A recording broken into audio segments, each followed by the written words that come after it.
Deep thinking के इस video में आज हम बात करने वाले हैं भगवान विष्णु जी के बारे में। भगवान विष्णु जो है वो तीन देवताओं में सबसे महत्वपूर्ण है, क्योंकि वो ब्रह्मा जी और शिव जी से भी ज़्यादा शक्तिशाली होते हैं। जो विष्णु जी है ये सारी सृष्टि का पालन पोषण का काम करते हैं।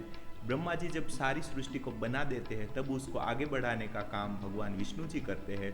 भगवान विष्णु जी को हमेशा के लिए पूर्ण एनलाइटन कहा गया है, क्योंकि ब्रह्मा जी और शिव जी को उसके रूप में रह के भी कभी न कभी कुछ न कुछ हासिल करने के लिए प्रयत्न करना पड़ता है। जैसे कि ब्रह्मा जी को ज्ञान हासिल करते रहना ही पड़ता है, और उसके लिए उसको ध्यान मेडिटेशन करते ही रहना पड़ता है, और शिव जी को शक्ति हासिल करने के लिए ध्यान मेडिटेशन करते ही रहना पड़ता है। लेकिन ये विष्णु भगवान ऐसे हैं जिनके पास सब कुछ है, जो सब कुछ ज्ञाता है, जिसके पास सब कुछ है, उसके आगे ना कुछ है, उसके पीछे ना कुछ है। वो सर्व ज्ञानी है, सर्वपूर्ण पुरुषोत्तम है। इसलिए भगवान विष्णु जी है उसको कभी ध्यान मेडिटेशन ऐसा करने की ज़रूरत नहीं पड़ती है। वो हमेशा आराम ही करते हैं। वो आराम करते हुए भी वो अपने पूर्ण एनलाइटनमेंट में होते हैं। वो अपने पूर्ण पुरुषोत्तम रूप में होते हुए हम सभी के अंदर वो भगवान विष्णु जी का वो परम तत्व मौजूद होता है। जैसे ही हम कुछ कुछ काम करते हैं, जैसे भी हम कुछ इस सृष्टि को चलाने में के प्रति काम में थोड़ा कार्य करते हैं, वैसे ही हम भगवान विष्णु जी का एक रूप बन जाते हैं। जैसे भगवान विष्णु जी के चरणों में लक्ष्मी जी हमेशा बैठी रहती है, उसके चरण हमेशा दबाती रहती है। वैसे ही अगर हम इस पूरी सृष्टि पे कुछ ढंग से विजय पा ले, मतलब कि कुछ सीख सीख के कुछ बनाने का काम कर ले और थोड़ी सी शक्ति भी हासिल कर ले, तो हम भगवान विष्णु जी के रूप में आ जाते हैं और सब कुछ हमें मिल जाता है। और हम आराम करते हुए भी हमारी जो लाइफ है वो आराम से पास कर सकते हैं। हमें लक्ष्मी जी की भी कभी कमी नहीं पड़ती है, हमें शक्ति भी कभी कभी कमी नहीं पड़ती है। तो ऐसे ही है हमारे भगवान विष्णु।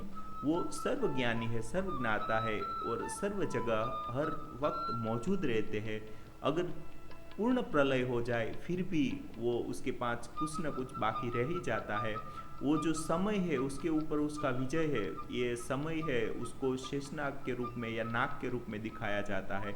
वो हमेशा समय जो होता है, वक्त होता है, जो शेषनाग होता है, जो नाग होता है, उसके ऊपर ही विराजमान होते हैं।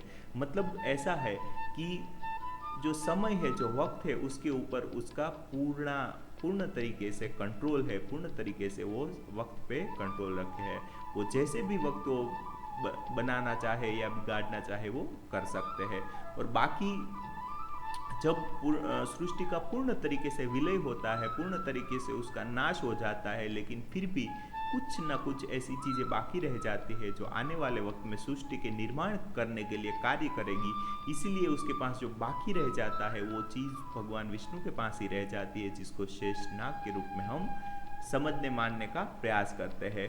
बाद में भगवान विष्णु एक ही होते हैं और सारी सृष्टि में वो, जिसको अगर आप कहे कि वो है, फिर भी आप कह सकते हैं कि वो नहीं है। वो नहीं होते हुए भी होते हैं और होते हुए भी नहीं होते हैं। ऐसे ही होते हैं भगवान विष्णु जी। तो जब सारी सृष्टि का, जब उनको फिर से निर्माण करना होता है, तब वो अपने फिर से नाभि कमल से भगवान ब्रह्मा जी का निर्माण करते हैं। मतलब कि जो हमारा नाभि चक्र है, भगवान विष्णु जी का जो नाभि चक्र है, वहाँ से एक ऐसी शक्ति निकलती है, एक ऐसा तत्व निकलता है जो फिर से सारी सृष्टि का निर्माण करती है। उसके लिए जो जरूरी नॉलेज है, जरूरी ज्ञान है, वो फिर से धीरे धीरे हासिल करते हैं। इसलिए उनकी पत्नी के रूप में सरस्वती जी को दिखाया जाता है। बाद में धीरे धीरे वो सीखते सीखते, नॉलेज हासिल करते करते वो समग्र सृष्टि का निर्माण करते हैं। और बाद में जब उसको सृष्टि का नाश करना होता है, तब विष्णु भगवान अपने ही अंदर से भगवान शिव जी का निर्माण करते हैं। अपने ही अंदर कुछ ऐसी जो बोलते हैं विखंडनात्मक शक्ति का उजागर करते हैं, और बाद में वो होते हैं भगवान शंकर। शंकर भगवान को इस संहारक शक्ति के रूप में दिखाया जाता है। मतलब किसी भी ऐसी चीज़ को जब अपने होने का जब वो हो जाए, अभिमान आ जाए, तब उसके नाश के लिए हम हमेशा से भगवान शंकर होते हैं। उसके लिए जो जरूरी शक्ति है, उसके लिए जरूरी एनर्जी है, वो हमेशा उसकी पत्नी बन के, उसकी दासी बन के रहती है और भगवान शंकर की सेवा करती है। और उसको वो निरंतर उसको बढ़ाने बढ़ाते रहना पड़ता है। इसीलिए भगवान शंकर हमेशा से ध्यान मेडिटेशन करते हैं और अपनी खुद की ऊर्जा बढ़ाने का, खुद की शक्ति बढ़ाने का काम करते हैं। लेकिन इन तीनों में से जो सबसे शक्तिशाली है, सबसे समझदार है, वो होते हैं भगवान विष्णु। हमने हमारे पुराणों कथाओं में देखा है कि भगवान विष्णु कैसे सभी देवताओं के जो जो प्रश्न होते हैं, जो जो दिक्कतें होती है, वो हमेशा धीरे धीरे करके सॉल्व करते रहते हैं।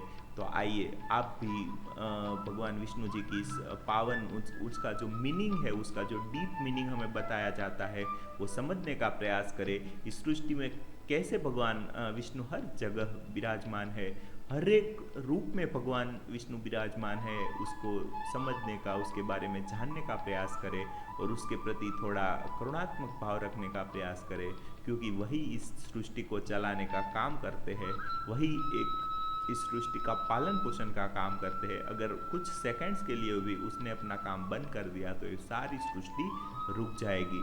तो आइए हम और आप भी मिलकर साथ में भगवान विष्णु जी के इन पवित्र कामों को जानने का प्रयास करते हैं और उनकी भक्ति करने